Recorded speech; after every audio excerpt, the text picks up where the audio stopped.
District 3 virtual meeting, June 17th. The subjects that are going to be addressed are basically the transit and update on Cavendish, water testing for lead and filter rebate program, CP train noise, a follow-up on Smart Cities Challenge. I have some exciting news for Côte-Saint-Luc and for you, and questions and answers, and please post them in the chat. So I'm going to try and run through it very quickly, but as thoroughly as I possibly can. What I want to say is that the transit solutions for Côte-Saint-Luc are very much connected to what we call Namur de la Savane. I know that everyone is concerned about, you know, getting in and out of Côte-Saint-Luc. It's very, very hard to cross to Carrie, and we've been going. It's just been getting worse and worse. And we realize that at a certain point, we're going to have to, you know, break through. It's impossible. Cavendish has been on the table for 30 years. But right now, the key to this breakthrough is through what we call Namur de la Savane. So I just want to give you a little background. Namur de la Savane is the area which is shared by Saint-Laurent, Côte-Saint-Luc, and Ville-Mont-Royal, and Côte-des-Neiges and DG, and a little bit of Hampstead.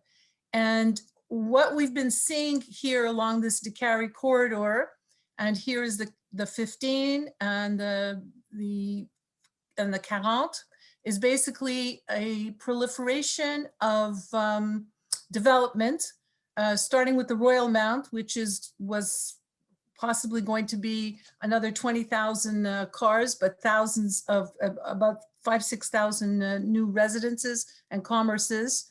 We have the Triangle, which is also thousands of residences. We have the Westbury, which is basically practically finished and is also over 1,000 residences. We have the Hippodrome, which they were projecting would be, again, thousands. I don't even want to put, you know, the final number on it.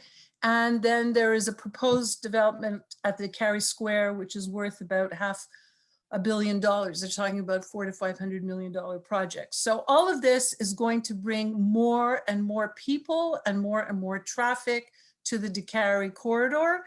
And we know what that means. When there's more traffic on the Décarie corridor, it's going to be very difficult for us to cross Décarie and to get out of Côte-Saint-Luc. Décarie Exchange Highway 40 and 15, currently there's 360,000 cars a day. The Royal Mount project, we're projecting about 20,000 cars. So going back a few years, we decided that, I mean, clearly that we needed to break through, we needed to get the Cavendish extension, and we need to find other transit solutions. What we did is we mandated a McGill group called Ouroboros, they're students, to give us some ideas and designs for the Cavendish extension. This is a projection. I hope you can all see it. If you go into thumbnail, you can see it. I hope you know how to move your screen around so that you can see it. So basically what they're looking at is this is the Cavendish corridor and probably some form of tramway, trolley, rapid bus down the middle so that we could get to the metro in under 5 minutes. The whole object of this exercise is partially to get out, but also to get to the metro faster and easier. Right now, if you take any of the buses in Côte-Saint-Luc and you have to go through Monkland and Côte-Saint-Luc Road and everything else, could take you 20 to 30 to 35 minutes to get to the metro, which is unacceptable. And that's one of the reasons that even, that's one of the reasons that we're so hemmed in, because not as many people as possible are taking transit. We're talking about students, we're talking about people who go to work downtown. I mean, all these people could take transit. I used to take it when I was working in Westmount, and it's difficult. So here we are making a presentation. That's I'm with the mayor there, where we made a few presentations over the past few years. In 2019, we presented to the group studying the Royal Mount project. In 2020, we made a presentation to the group studying the Hippodrome project. And in 2021, we made a presentation on the future of mobility to the group of the ARTM. What's the ARTM? Why am I talking about the ARTM? The ARTM is the transport agency responsible for all the transport in the 82 cities in the CMM. And without the ARTM, it's going to be very difficult to improve our transit in Côte Saint-Luc. So their projects are all in Repentigny and Laval and Mascouche and Dorval. We needed them to focus on Décarie, on the Décarie corridor, and on Cavendish again.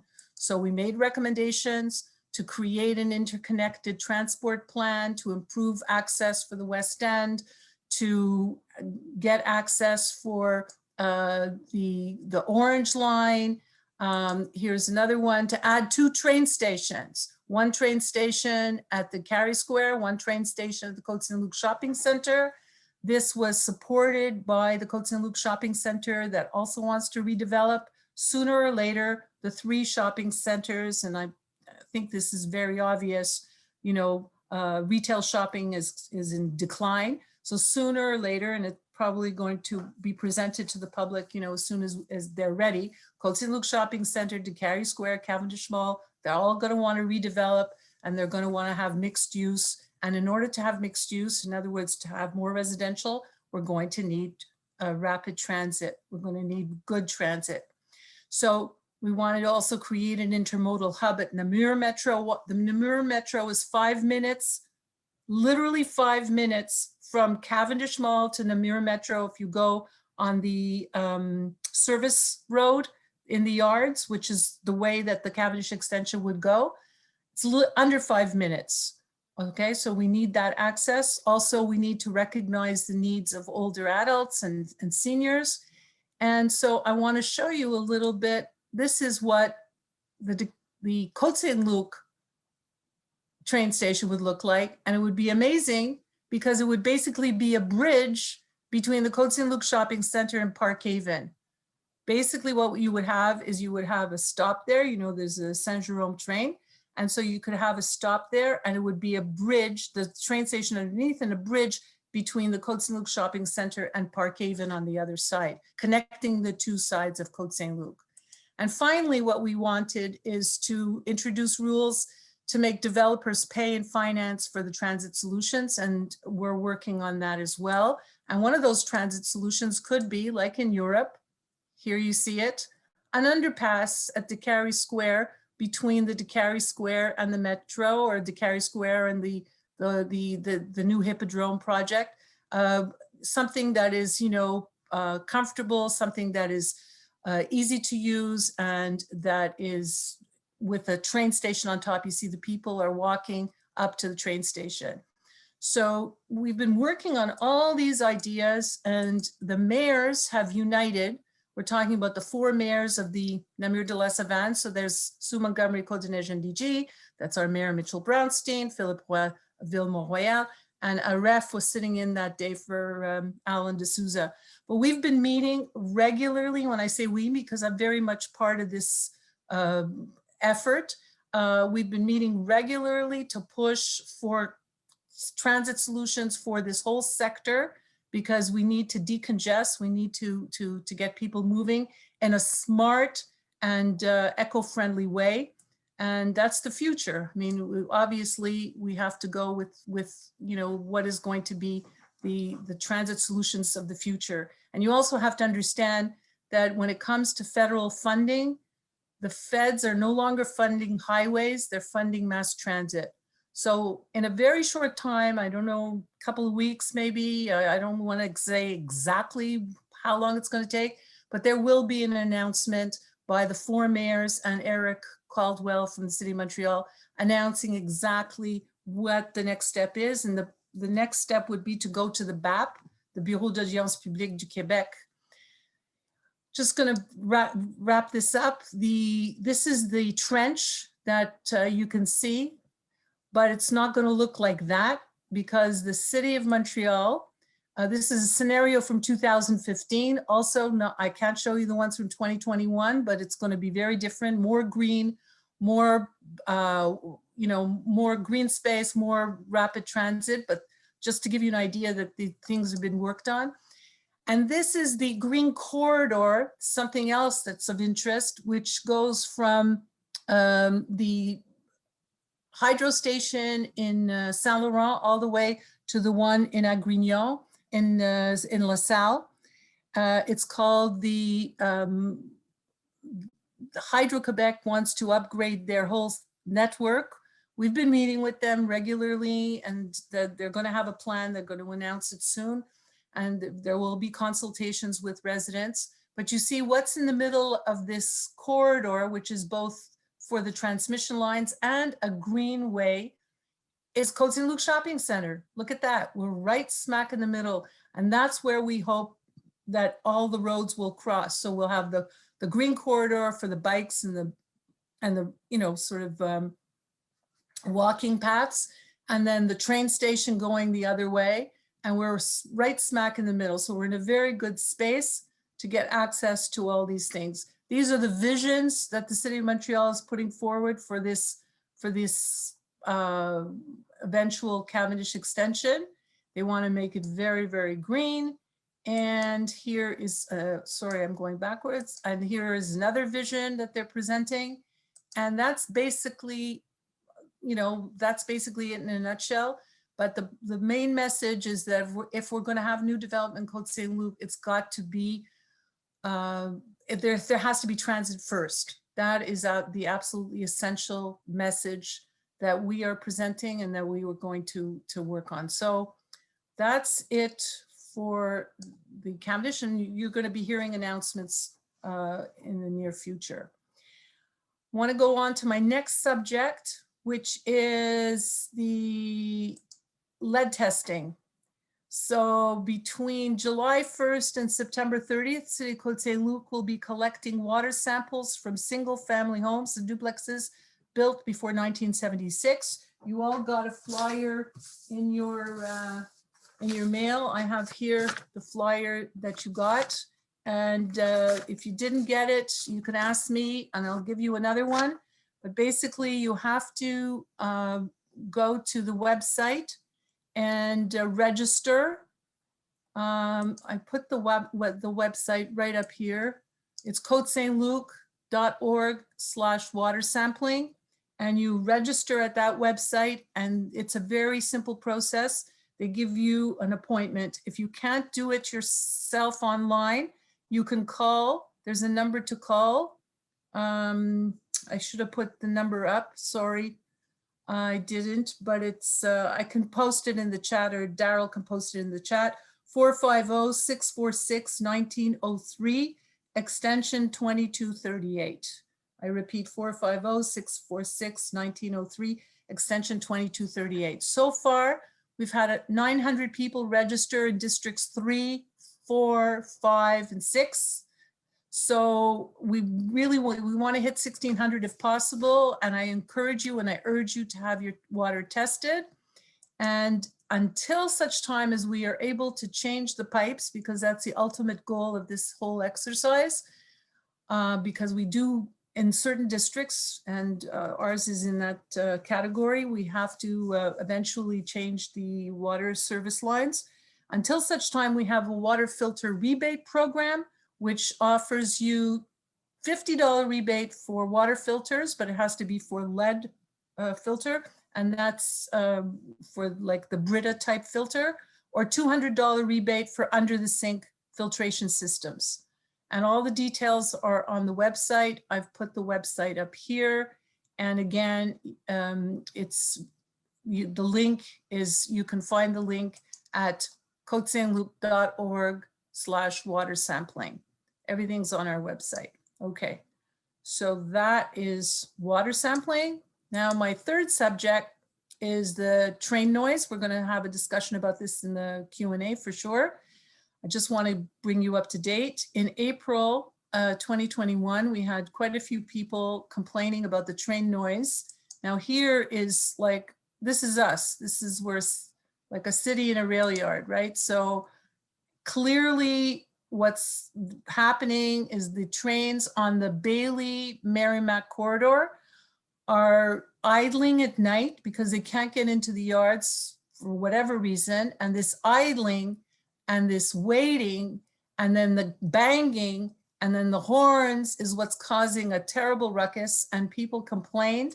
We collected through different citizens who were very involved, and I see some of them on here, Lillian Harari for one. We collected the details of their complaints, and this is the area, the switching area in the northeast section of the loop on both sides of the track, turning into the main yards. Now, we know, and I've been here for over 30 years, and many people have, that we know we're living next to a train yard. We understand that. But the issue is that the trains are getting longer, they're double-decker, they're heavier, and CP is committed to increasing the traffic. They just built a multi-million-dollar facility in the yards, and they want the traffic, the cargo and the shipping and everything else to increase. So it's just going to get worse right now. So we were trying our very best. And what we've done so far, and this is I'm going to explain the next steps, is the city had 2 meetings with CP, April 15th and May 13th. The city advised CP that their response was not satisfactory. We gave them more time to give a better response. And we have to follow what's called the complaint resolution guidelines. The government has made it very difficult, has put the burden on the residents to prove that they've exhausted all their recourses. That's the way the guidelines are written. You have to prove, if you want to go and make a complaint with the Canadian Transport Agency, that you've exhausted all your possible recourses. So we're going to do that. We're in the process. We sent letters, we sent diagrams. Now the next step, there's 3 next steps, is we're going to, they don't want to put it in writing. They say it's kind of improved over the past couple of weeks. They're telling us verbally that it's improved. Maybe it has, but there's no guarantee that they're not going to start again. So unless they put it in writing, here's the next steps. We're going to form a small committee, and the group is going to have to get together. We can't do it tonight, but there are people who are key to this exercise. And this committee will come up with what they call feasible and constructive solutions. I'm on point number 4 here. We'll present these feasible and constructive solutions. If they're not accepted, that could be sound walls, that could be no idling between 2 a.m. and 5 a.m., because that seems to be the worst part of it. There could be many constructive and feasible solutions. They don't accept them. Then we will go, the residents will go, not the city. The residents will have to go to the Canadian Transport Agency.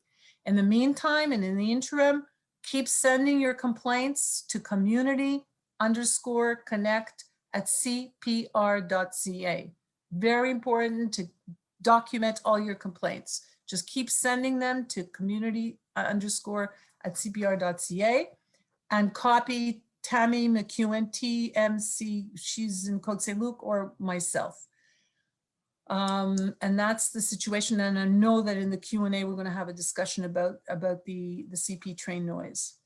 So the final subject is the Smart City Challenge. It's not something you hear about a lot, but I just want to bring you up to date. In 2018-19, we worked very hard. I was leading that committee to present a proposal to the federal government Smart City Challenge.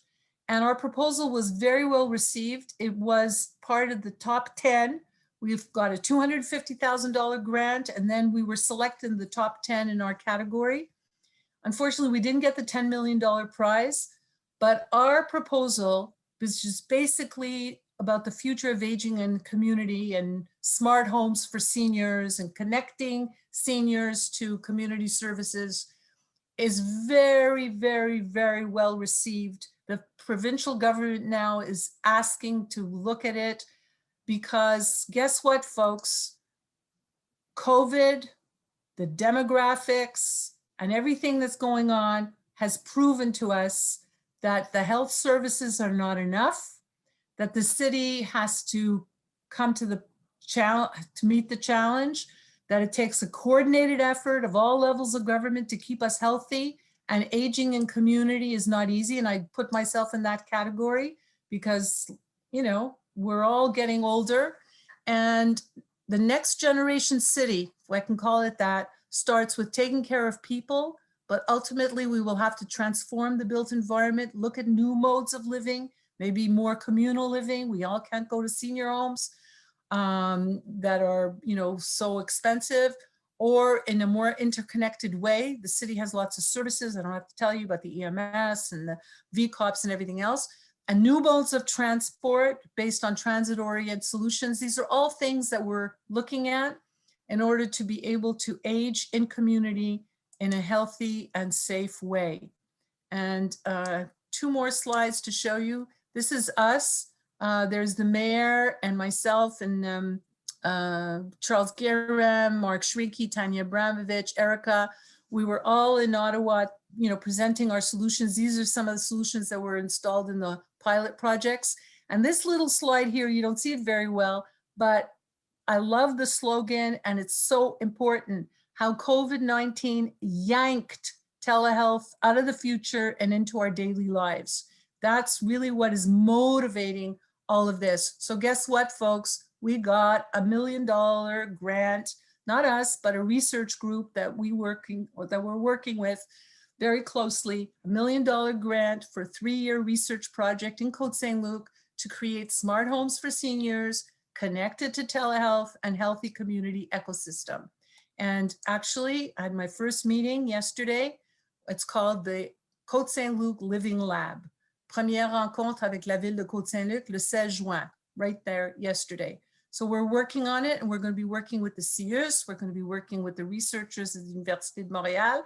And all of you are part of this because we're all aging in community, and we're going to be looking for a full spectrum of candidates, not just seniors that are isolated in their apartment somewhere, but you know, seniors like us that are living at home in our own private homes or in condos, or who have mobility issues, or etc. So it's going to be very interesting. It's going to start in the fall, and we will definitely, you know, give it more publicity and more exposure as we go forward, because we're going to have to consult with the community. And that came out of the Smart City Challenge. So I feel that at least, you know, we made some progress. So I've reached the end of my presentation. I don't know if there are a lot of questions in the chat. I'm going to open, where is the chat? I don't even see it anymore. I don't see my chat. Okay, so maybe I have to stop Councillor sharing. Burku, if I can help, there are several questions. Okay, so I see my chat now, yes. So before we go to the chat, I think the mayor wants to say a few words. Sorry that I took such a long time, but I felt that this was important information that I want to share with you. Thank you. It was terrific. Great presentation. Welcome everybody this evening. It's wonderful being here. I don't know if you caught it, but from the presentation with Councillor Burku, but she's a workhorse. There is no city council that I've worked with through all my years on council that does the amount of work that Councillor Burku does. She's like a mini mayor, but compared to some mayors, she's a maxi mayor. She's always there working on all these great projects. And if you go over the stuff that we've done over the last, just this mandate, the smart cities was such a big challenge. We have, you know, we have seniors that go to a day center in Côte-Saint-Luc, and we are now trying to help them with this next 3-year project, and all people to be accessible through technology. So if you fall, we know if you fell, there's all types of technology and devices. And that's why we won $250,000, because our project was that good. And it's hard when you're up against everybody across Canada to get the 10 million, but we're still moving forward on that. And that's really, that's major. On transit, Dita has been phenomenal. As you saw, those presentations, each one, whether it's the Royal Mount presentation, the Hippodrome, the ARTM, they're all major endeavors, but they make us get one step closer to getting train stations, to getting a rapid transit on the eventual Cavendish extension, to you know, to moving all these projects forward. They don't happen by themselves. And when we went to meet at the ARTM and we talked to them and we said, do you know that there's a train that leaves from Montreal West, and people commute on it every day, and it passes right by Côte Saint-Luc, and we can't get on and off. It passes right by the Côte Saint-Luc shopping center and Carey Square, and we can't get on and off. And he was like, wow. I said, and we have developers that are willing to contribute. If they, if they develop, they're willing to contribute to building those train stations so we can get on and off. And the one in Côte Saint-Luc shopping center, which many of you are closest to, is also, as Councillor Burko mentioned, connected to what's going to be the Corridor Vert, 27 kilometers of bike paths. And it's going to be connecting right at that eventual train station. So you can get on either on this side or the other side at Parkhaven or at the Côte Saint-Luc shopping center with a passerelle, get on the train, get on with your bike, have other ways to move, because there are people of all ages in Côte Saint-Luc, and not all of them want to be in their cars all the time. They would like to get on a train to get to the metro. They would want to use their bike. Or with the Cavendish extension, we're talking about an eventual tramway. With respect to lead, I just wanted to touch on that. This lead issue that we are dealing with it more proactively than any other city and offering, and we encourage you to take advantage of those rebates, because you can have an underwater filtration system or the pitcher system and get a rebate. And this problem is not something new. Like my mom, who's been living here since 1964, says she's been drinking this water when 50 parts per billion was safe, and then 10 parts per billion was safe, and now, or 25 and then 10, and now 5 parts per billion is safe. So it's all a question of, we want, in today's world, we don't want pollution. We don't want you drinking any lead. And there's ways with filters to not drink any lead in your water. And you should take advantage of that. Of course, we're going to get to your pipes. You're going to get to your pipes, but we need to make sure in the meantime that we do everything to stay healthy. I just wanted to talk on a couple of things that have nothing to do with the topics that Dita talked about, but you're all aware of it. Of course, COVID was a challenge, and Councillor Burko was very much on board and pushing for masks. We're the first to have masks, to declare a state of emergency, and do all the things that we did to get us where we are today. And if we look at the statistics, we are doing better. We were in a terrible situation, but now we're doing better than most cities. And why is that? Our population are doing the right thing. They're getting vaccinated. They're getting vaccinated in higher numbers than other populations. We had a pilot project which allowed parents to get it early, but we also have, and our numbers are showing great. I mean, we had no cases, in the last week, we had 2 cases. We watch every day, 0, 0, 0, 0, 0, and one day we had 2 cases. So that's really good for Côte Saint-Luc. It makes you feel when you walk around our city, it's less likely, if you got 1 or 2 doses yourself and there's no cases in the city, you feel pretty safe. And that's what we want everybody to be.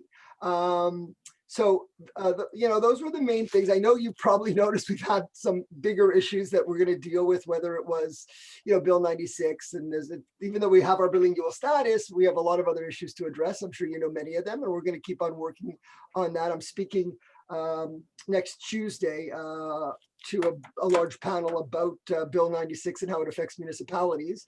And we have to also encourage people to be good in this world, whether it's on social media or in the real life.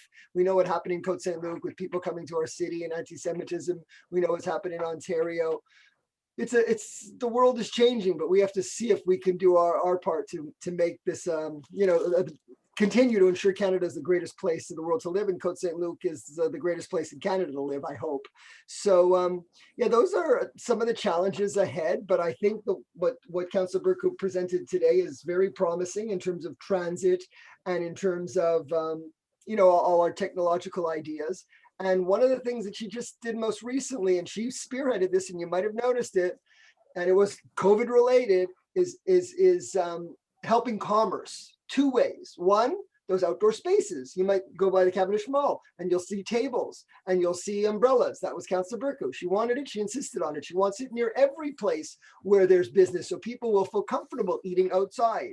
The other thing that we're dealing with is an app where people are going to be able to order from local businesses to help people be able to order food. So yeah, active all the time. There's a new idea. I don't even know what she's going to call me with tomorrow, but it's always good, great stuff helping the city move forward. So thank you so much. I don't want to take up your time. It's your meeting, but I'll be here if anybody has any questions for me. If I turn off my camera, it's because I had meetings all day and I'm eating my dinner. So that's why my camera's off, but when I turn it off, but I'm listening. So any questions, I'm here to answer as well.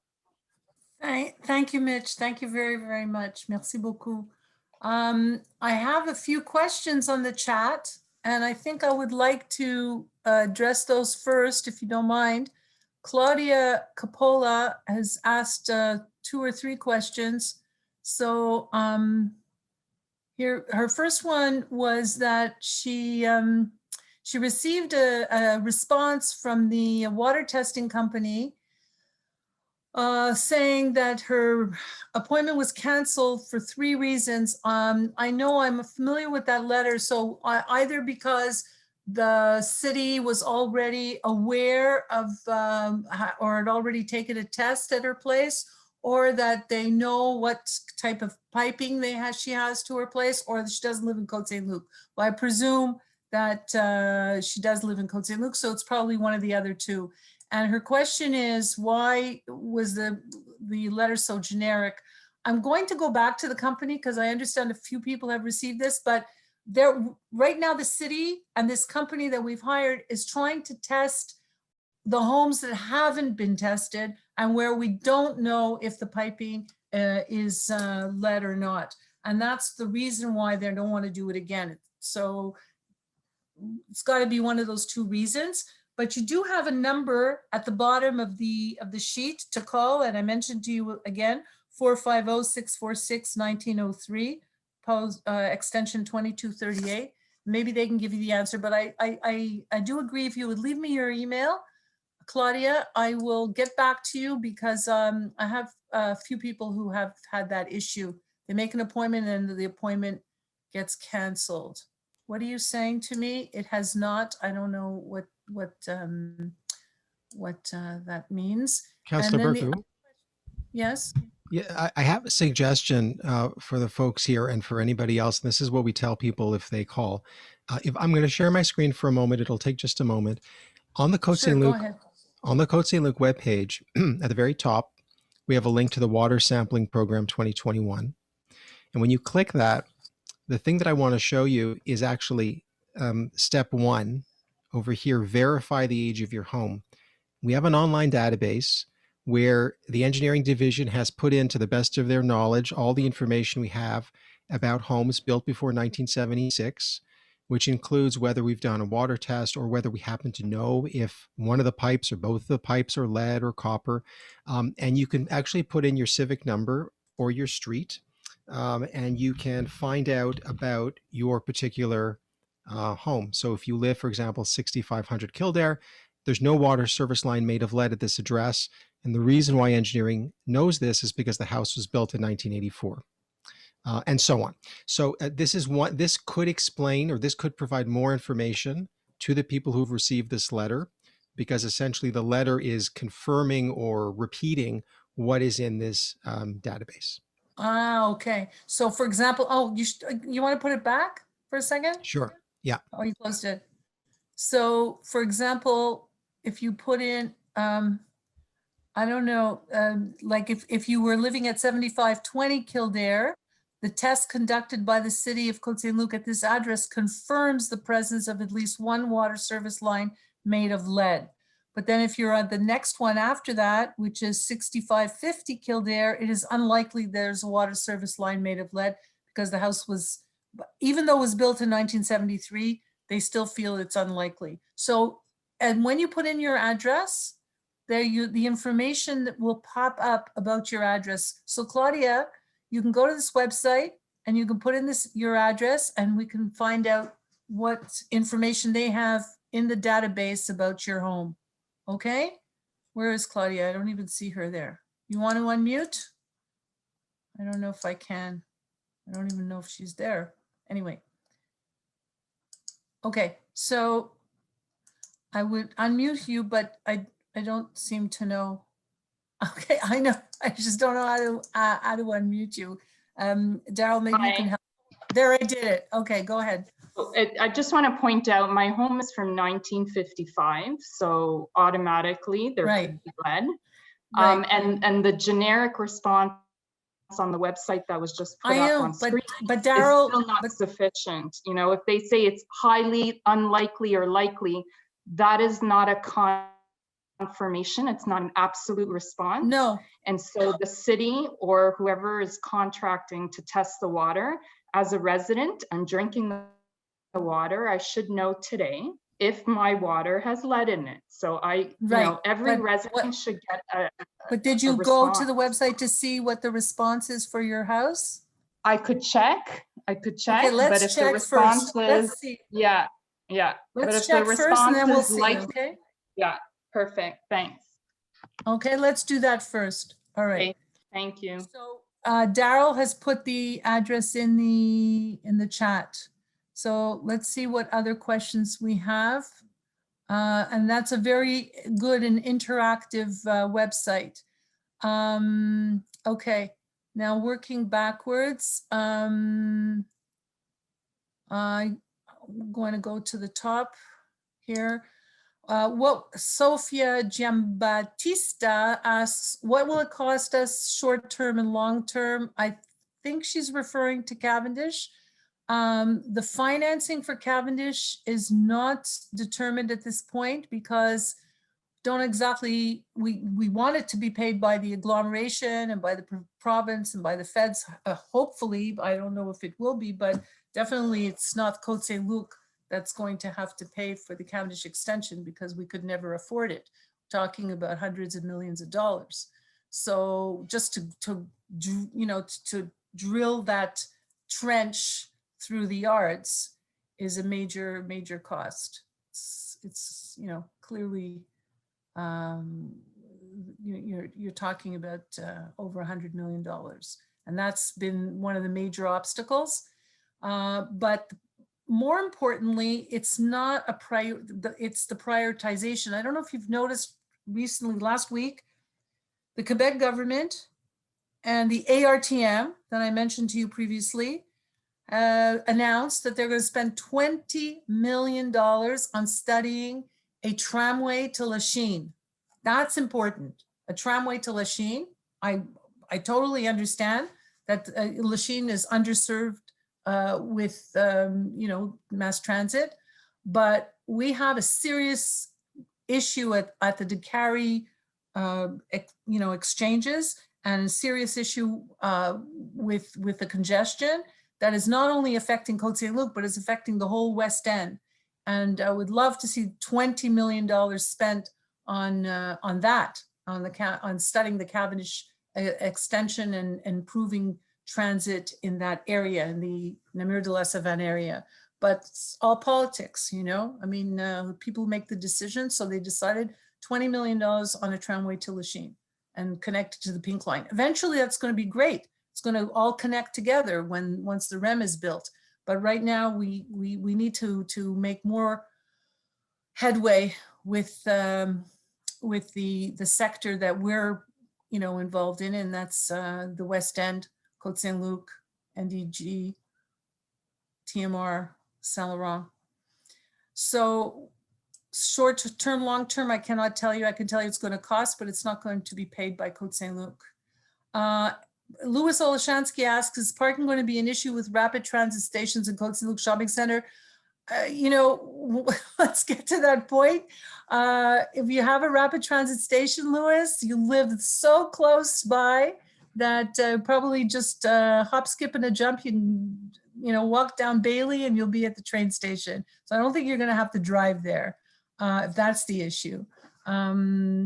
If cars are coming there, yeah, they're probably going to have to build a major parking lot, but probably underground. We're looking underground, and that's where there's the trade-off. I mean, I'm not going to get into the plans, but if we're going to have, high-rise construction, and then I'm saying this is what it's going to be, obviously they're going to have to do underground parking, right? So everything is a trade-off, but you can't get a train station unless you have the traffic, and what they need, they need to be able to project more passenger traffic in order to get the train station. So it's all connected, and we're going to move this thing forward slowly but surely with consultation and explaining everything to the residents as it goes forward. So far, we have not received any official application. So what is the time frame for the RT project? Well, I don't know what the RT project is? The what? Oh, sorry. Now I'm sorry. Daryl, I don't know how to unmute. That's a big problem I have. In the participants list, if you hover over the person's name and click more. Oh, in the participants list. I see. Okay, I didn't know that. Okay. The rapid transit. Yeah. Oh, rapid transit. Thank you, Louis. Thank you. The time frame, well, like I said, I mean, if we could get a train station, we would want to have it tomorrow, but right now we don't have that option. So we feel that the best way to do it is, you know, in collaboration with the developers who are working and lobbying on their behalf as well. Mitch, you want to say something about that? Right. Well, the train station option, the ARTM seem very interested, and developers are also interested. So we're going to have to go to the public when we have development proposals in front of us and see if the public's interested in a mixed use development with residential on top, stores at the bottom, and a train station paid for the most part, by the developer. So it's not a big cost. It's not like Adita was just saying about $100 million to, you know, Cavendish extension. This is really more of an operational cost for the RTM than a investment cost in getting it started. It's just, will the population of Côte Saint-Luc be interested? And that's something we'll have to have consultations on. We're not going to lose the shopping center. It's just going to be more dense with residential development. So I have a few more questions on the chat, and then I can take raised hands. I have Ramesh. Hi. Senior Opus transit cards should be available at City Hall or the library. This will help seniors. Well, available meaning for sale, right? We can't pay for senior, right? But oh, you're saying you can't buy them. You cannot buy them convenient. There's no convenient way to buy them. Well, we can look into that. That's definitely a good idea. I've never, you know, we used to give away cards at a certain point. We could certainly ask the STM. I met with the STM actually yesterday, and we're going to be having a consultation with the STM about all the buses that service our community. And I could tell you, I used to take the bus quite a lot, much less in the past year, but running a 103 to the Villa Marie through Monkland just doesn't make sense. We want to get to the Villa Marie in 5 minutes or 10 or 15 minutes. You don't run it through Monkland. So they listened to us, and we also gave them a lot of other suggestions, and we're going to have a consultation about the STM. I met with them yesterday, and we're going to be moving on that front. Councillor Burku, can I just make one point about the Senior Opus Transit card? The STM Yes. now, for the last couple of years, they've allowed seniors to apply for a card by mail or online, but you don't have to present yourself at the Barrie UQAM station anymore. You don't have to do anything complicated in order to get the card, which validates that you're eligible for the transit discount. So if that's what the question was about, it is rather simple now, and you don't have to leave your home. Okay. Okay. Yoram Shaulov is asking, can you show again the proposed Cavendish extension? Sure, I could show. It's very clear. Hang on a second. Let me see this one. So let me see here. Let me just go up here. So if you're looking at it from this angle, it's a kind of odd angle where it's like, think that you're like at IKEA in Saint Laurent, right? So Cavendish is coming up here from IKEA in Saint Laurent. This is Dalton. This is Royal Mount going down towards the Décarie. And the Cavendish extension would cut across the tracks, and then there would be two roads, one going this way to the Hippodrome and one going to the Royal Mount. And then here we are at the Cavendish Mall, right here, the Cavendish Mall. So that's basically what it would look like. I mean, it's very simplified. I can show you that we've got many, many, many examples. This is the one I chose to show, but I could show you others. It would be built in a trench, and that's because CP doesn't want to have any level crossings. They don't want to have any interference with their tracks. So in that trench, in order not to make it completely sterile and ugly, the city of Montreal is, as you know, very green and wants to do everything very green. So they're looking at greening it and making it, you know, like look like that. Hopefully that'll happen in collaboration with Hydro-Quebec, that's running the green, that's, you know, helping to finance the green corridor that's also going to be running through Cavendish. You see the green corridor here. So it's all connected. And this is where we're going. I hope that answers your question. So I'm going to stop sharing. And I have another question. Thank you. Yeah, thank you. Okay, good. Let's see. Is back to the trains. Sophia Giambattista. In the last month, we noticed that they are building the train directly on the tracks behind us during the night. Where do you, it'd be good to know where you live. I know that 2 nights ago, there was a terrible racket. They were fixing the tracks and it was absolutely unbearable. People posted on Facebook, they posted videos, and it was just unbelievable. But then when we call CP, because we do every single time, they tell us that that was repairs to the tracks and it was an unusual circumstance. But they're going back and forth. Why? Because they're waiting to get into the yards. That's the biggest issue. They have a lot of trains coming in at night and they're waiting to get into the yards. And I don't know if Charles Guérin is on this call. I don't know if I invited him. I wanted to, but I don't know if he made it. But he has been documenting everything that's going on. And he's the one that's going to be coming up with some of the proposals that we should be presenting. And one of them is going to be to have quiet time. In other words, they shouldn't be doing any of that noisy,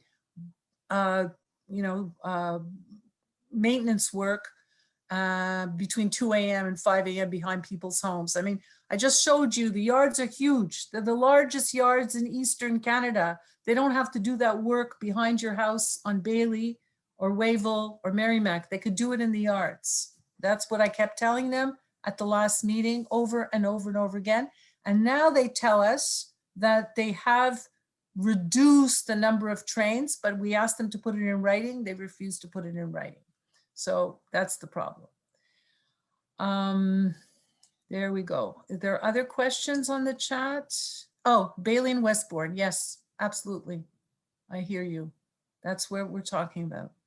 Now, if we could get a sound wall would be actually quite nice. And that's something that's, you know, there's lots of challenges. Listen, we live in challenging times. Things are more and more complex. Hydro wants to upgrade their system because we use more and more electricity. We need more and more electricity, and they need to upgrade their system. When they upgrade their system, you better believe that the substation that we have here is going to be upgraded, and everything, the poles are going to be higher, et cetera, et cetera. We've been meeting with them for months, but they're still not ready to present. And when that happens, we're going to need sound barriers. We're going to need protection walls. We're going to need visual barriers. We're going to need things in Côte-Saint-Luc that we didn't need maybe 30 years ago, but because the traffic on the tracks is increasing, because Hydro is increasing their needs, these are all challenges that we're facing in order to, you know, make our living environment safe and comfortable. That's the reality of, you know, 2021. So does anyone want to raise hand raise their hands to ask a question? Do you know how to do that? Do you go to the participants list and you just raise your hand if you want? I think that's where you do it. Pretty sure. Daryl, am I wrong? It's a bit different for the participants. I believe there's a button at the bottom. Okay.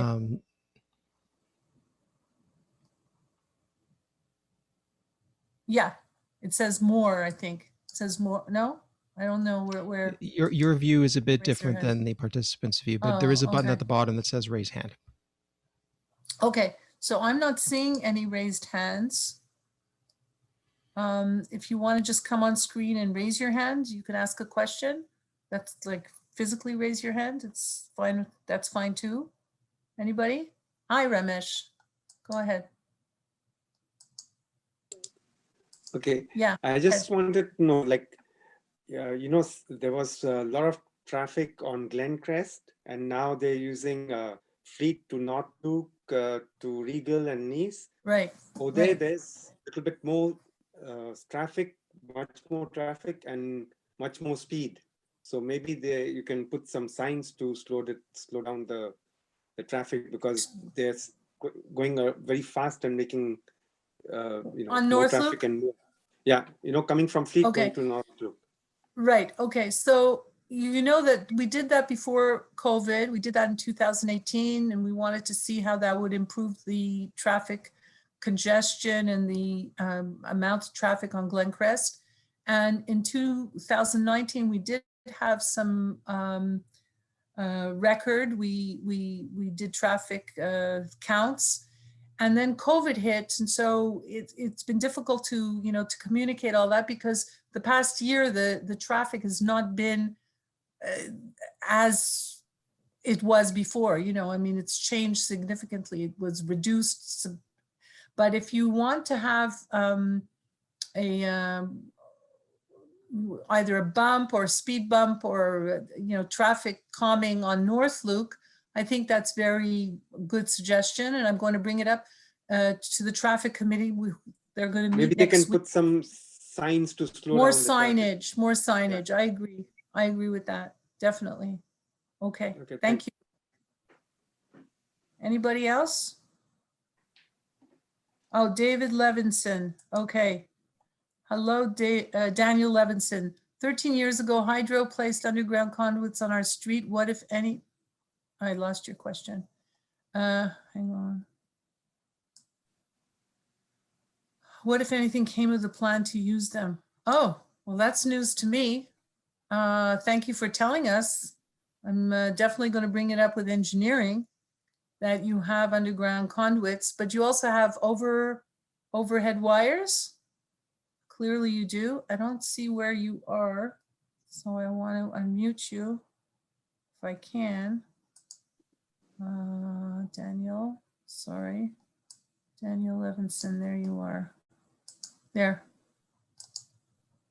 Do you want to speak, Daniel? Where are you?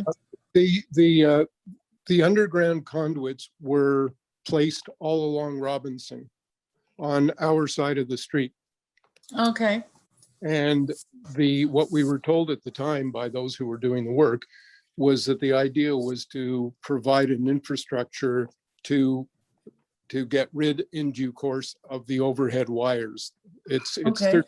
13 years later now, and I'm just curious whether that plan okay, it's honestly, thank you for bringing it up. It's news to us, because the mayor and I have been meeting with Hydro for months, and like really, it's the first time that we've heard that. So we'll definitely bring it up, see what's going on. We'll ask our engineers to look into it.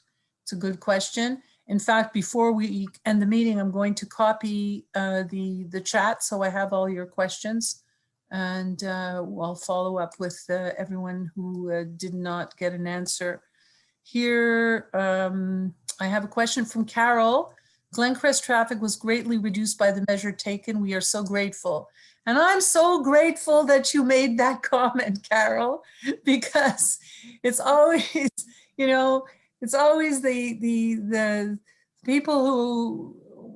How can she know We did it to improve the situation for everyone, and I don't think it's such a hardship to have to go around on Merton. You know, who's talking? Daniel? Okay. Carol? Oh, sorry.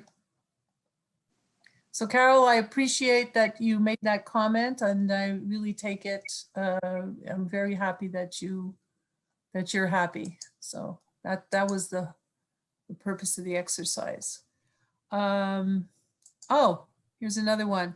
Equally agreed to reduction is much better now. Thank you. Okay, great. Thank you so much. Thank you so much for those comments, because we never get the positive comments, and then we exactly, no hardship to detour around Merton. Exactly. That's wonderful. Thank you so much for reaffirming that. So anyone else want to make a comment or question? I'm going to have to go, but I want to say that you did a great job, and thank you for inviting me. And if anybody ever has to reach us, you should know we're always available. The Council Brooke is always available. I'm available too, by email or phone, anytime. So thanks a lot. Have a great night. Thank you very much. Thank you, Mitch. Thanks. The mayor. Okay. So unless I have any other hands or comments, oh, Claudia, again, any bylaws on how bushes can be growing alongside? Oh, well, public security goes around, but not so much. It's the inspectors. It's difficult, but there are bylaws definitely. From the corner, they have to be certain distance from the corner. If you want to sort of mention to me which bushes you're talking about, I can have I can pass by myself or have the inspector take a look. Okay, but they have to be flush with the street. They can't be vegetable garden in the front yard. I don't know. I don't think that there's any issue with that. I don't see any issue with vegetable gardens in the front yard. I don't think we have a bylaw against that, definitely. But what I am hearing a lot of is people asking, and maybe I can take a little survey here if you want to raise your hand or know how, people wanting us to regulate lawnmowers and all the heavy gardening equipment, especially during the weekend. I've got a few requests to basically ban lawnmowers on Saturday and Sunday. Martin Labo is the one who mentioned that, and I kind of agree. And leaf blowers also. I mean, we're looking at that. A lot of people, especially since they've been home with COVID, they just can't bear it. Leaf blowers a little more complicated, but certainly we could ban it on the weekend. I think that would be appropriate. But then those people who are do-it-yourselfers who don't have gardeners say, well, that's the only time they can do it. Security cameras. Oh, Lewis is mentioning security cameras. Encourage citizens to install. There are a lot of privacy issues when it comes to the city can't install security cameras, but if citizens want to, I don't know that we want to. How can we encourage except by giving financial support? I don't think the city would give financial support for security cameras, but definitely in this day and age, it's a good idea. I can tell you that very often, and Daryl will tell you this because he runs the website, that residents are posting pictures of either vandals or thieves and cars because they have security cameras. So it is helpful. It is definitely helpful to have that information. But I don't know how the city really could do it except to ask people to install. Music truck would tour the district. I don't know what that means, but on July 1st, we are going to have music trucks touring the district. So Michaela, I don't know if you got the inside scoop. I forgot to tell everyone, but July 1st, we're going to celebrate Canada Day with music and pop-up stations in every district. So look out for that. I'll send you an email and it'll be posted on our website.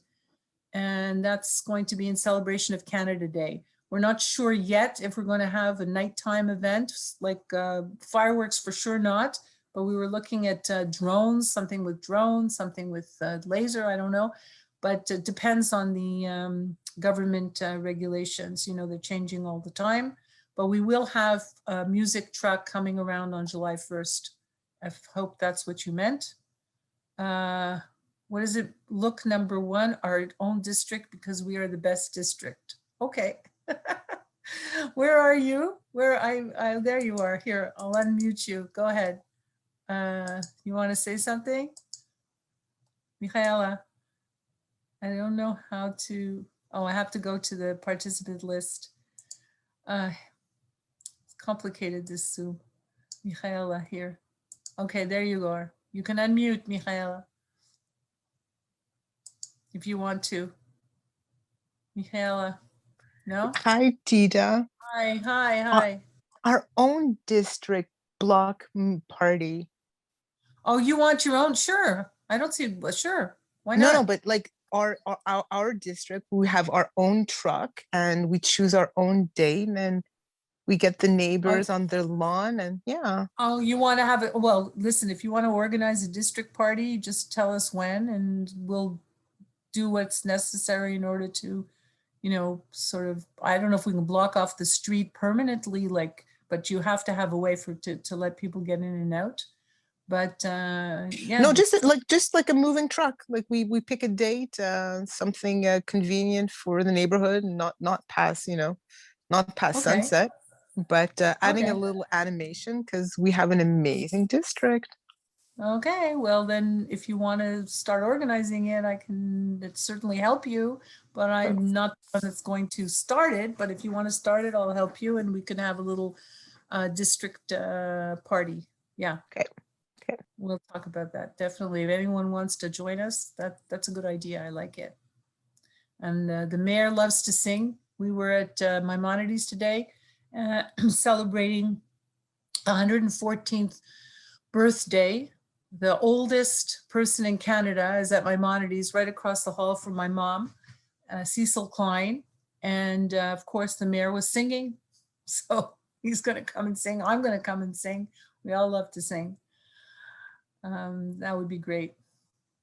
Anybody else want to mention anything? I see some other familiar names here. If anyone has any questions, more than happy to give you the right to, you know, the la parole, comme on dit en français. No? Okay, so I think I've gone through it all. I'm going to save the communication on the chat. I'm going to copy it before we close unless Daryl could do that for me. Just copy the chat. I really would like to have it. Will do. You'll do it? Okay. I like to have a record of the chat. And you know where to reach me. You've all pretty much received the invitation, I guess, because that's how I communicated with you. I don't have a blog like other counselors, but that's how I communicate with you. And I'd like to do it again, probably in the near future, because if there is an announcement that's important about Cavendish or anything else that comes up, I'd like to, you know, do it with you again, have another district meeting. And yeah, that's, I don't know what else to add except to thank you. And then for the train committee,